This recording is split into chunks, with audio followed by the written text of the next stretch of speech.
Bonjour à toi investisseur et bienvenue. Aujourd'hui on va s'intéresser à Renault et notamment aux résultats du premier trimestre. Cette vidéo sera découpée en 3 chapitres. 1. La finance de l'entreprise. 2. La quantité de véhicules vendus de chaque marque. 3. Les volumes de vente dans les différents pays. Allez, c'est parti. Numéro 1. La finance.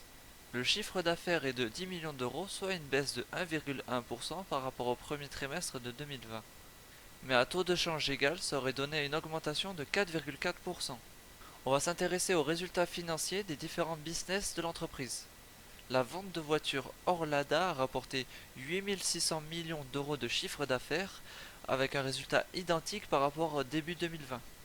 Pour la partie Lada, ça a rapporté 685 millions de chiffre d'affaires avec une baisse de 2,3% par rapport au trimestre 1 de 2020. Le financement des ventes RSI a rapporté 760 millions de chiffre d'affaires avec une baisse de 8,2%, ainsi qu'une baisse de 11% des nouveaux contrats. Ces actifs productifs sont de 46 milliards d'euros avec une baisse de 7%. Le service mobilité a rapporté 5 millions d'euros avec une baisse de 1 million d'euros par rapport à 2020. Les résultats confirment l'impact positif de la politique commerciale orientée vers la rentabilité, avec un effet prix de plus 6,3 points et un effet volume de moins 6,5 points. On en a fini avec la partie finance. Maintenant on passe au petit 2, la vente des différentes marques. Le groupe a vendu 665 000 véhicules, dont 43 000 électriques et hybrides. Donc maintenant les résultats des différentes marques. La marque Renault a réalisé 434 000 ventes avec une hausse de 1,1%. Pour Dacia c'est 121 000 ventes, ce qui donne une augmentation de 10%. Pour Lada c'est 90 500 ventes, ce qui donne un résultat stable par rapport au trimestre 1 2020. Pour l'Alpine on en a vendu 420, ce qui fait une hausse de 15%. Eve Easy, 480 ventes, elle n'existait pas au trimestre 1 2020. Renault Samsung Motor, 12 000 ventes avec une baisse de 36%. Jinbei Sei, 6 400 ventes avec une hausse de 36%. Leur stock de voitures est passé de 661 000 à 487 000 en un an, ce qui fait une chute de 26%.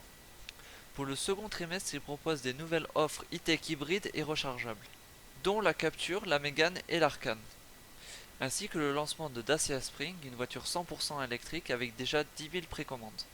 Partie 3, les 15 meilleurs marchés Renault avec les pourcentages et les volumes de vente hors Twizy. La première place est pour la France avec 136 000 ventes qui représentent 20% des parts de marché. La seconde est pour la Russie, 114 000 ventes avec 17% des parts de marché, notamment grâce au nouveau Duster commercialisé depuis début mars qui a connu un fort démarrage. Le troisième est l'Italie avec 42 000 ventes et 6% de parts de marché.